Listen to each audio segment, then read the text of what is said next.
लोकमाता देवी अहिल्याबाई होलकर की 300वीं जयंती पर विचार संगोष्ठी का आयोजन भाजपा जिला ग्रामीण कार्यालय मनावर में किया गया। कार्यक्रम में सर्वप्रथम लोकमाता के फोटो पर माल्यार्पण कर दीप प्रज्वलित किया गया। इसके पश्चात भाजपा जिलाध्यक्ष चंचल पाटीदार के द्वारा लोकमाता के जीवन पर प्रकाश डालते हुए कहा कि भारत की लोकमाता अहिल्या देवी के त्रिशताब्दी वर्ष उत्सव के अंतर्गत संपूर्ण प्रदेश में भाजपा के द्वारा अहिल्याबाई की जयंती मनाई जा रही है। भारतीय जनता पार्टी ही महापुरुषों को सम्मान देने वाली पार्टी है। अहिल्या माता के द्वारा नर्मदा मैया के किनारे घाटों का निर्माण करवाया गया। आज तक के इतिहास में लोक माता का जो दर्जा प्राप्त हुआ है वह अहिल्याबाई को हुआ है। 1775 से 1795 तक का जो समय अहिल्या माता को मिला, उनके जीवन से लेकर अंतिम समय तक उन्होंने अपने राज्य की प्रजा के लिए अनेक कार्य किए। श्रीमती अमृता भावसार विभाग बौद्धिक प्रमुख राष्ट्र सेविका समिति धार विभाग ने कहा कि अहिल्या माता एक विलक्षण प्रतिभा संपन्न स्त्री थी। छोटे से साधारण परिवार में जन्मी ग्रामीण अंचल की वह बालिका एक विशाल साम्राज्य की साम्राज्य बनी।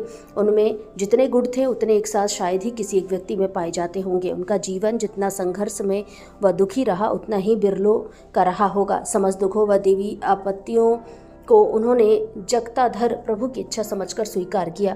तत्कालीन भारत में महिलाओं का स्थान समाज में अत्यंत गुड़ था। स्त्री का स्थान घर के भीतर था। उसकी स्थिति अत्यंत दयनीय थी। महिलाओं की शिक्षा व विकास के कोई अवसर नहीं थे। ऐसे समय में लोकमाता अहिल्या देवी ने अपने घर को स्वर्णमय करते हुए विशाल साम्राज्य का सफलतापूर्वक संचालन किया। साथ ही अहिल्या माता ने तीर्थ स्थलों मंदिरों का जीर्णोद्धार किया। पुण्य सलीला मां नर्मदा पट्टों का निर्माण किया। साधारण परिवार में जन्म व नाम मात्र की शिक्षा होते हुए भी वह एक राज्य की महारानी तो हुई, अपने आप को उच्च पद पर योग्य बनाया और सतत नई ऊंचाइयां प्राप्त करती रहीं। इसी प्रकार किसी भी प्रकार का स्वार्थ कपट उनके जीवन में नहीं रहा। अहिल्याबाई होलकर 18वीं शताब्दी की एक प्रेरणादायक महिला थी जिनको लोकमाता के नाम से जाना जाता था। प्रवक्ता श्रीमती अनीता सोनी ने अहिल्याबाई के जीवन पर परिचय डालते हुए बताया कि अहिल्याबाई होलकर का पूरा जीवन समाज के कार्यों में लगा रहा। होलकर साम्राज्य का विस्तार किया, बल्कि इसे एक शक्तिशाली साम्राज्य बनाने में अपना संपूर्ण योगदान दिया। भारत का शाश्वत सुख दिव्य संदेश सारी धरती पर फैलाया। अहिल्या माता सत्ता में आते ही भारतीय ज्ञान व धर्म को साधारणता महत्व प्रदान किया। वर्तमान परिप्रेक्ष्य में सहजता, समरसता, देशभक्ति, सांस्कृतिक उत्थान और धार्मिक पुनर्स्थापना का कार्य हम लोक माता अहिल्या देवी से प्रेरणा लेकर कर सकते हैं।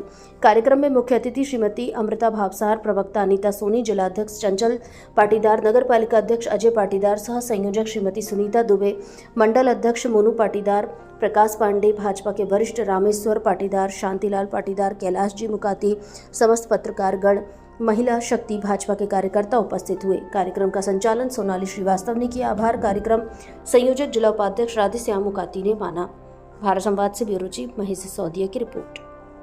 जैसे ही वो मंदिर में प्रवेश करती हैं, परमात्मा की प्रदक्षिणा करती है, आरती उतारती है, फूल अर्पित करती हैं और जैसे ही आरती का प्रारंभ हो जाता है वो शांत भाव से वहां उपस्थित हो जाती है। आरती के समाप्त होते ही वो वहां उपस्थित समूचे प्रांगण में उपस्थित लोगों को प्रणाम करती हैं और सहजता से चली जाती है। उस संध्या में एक इतिहास का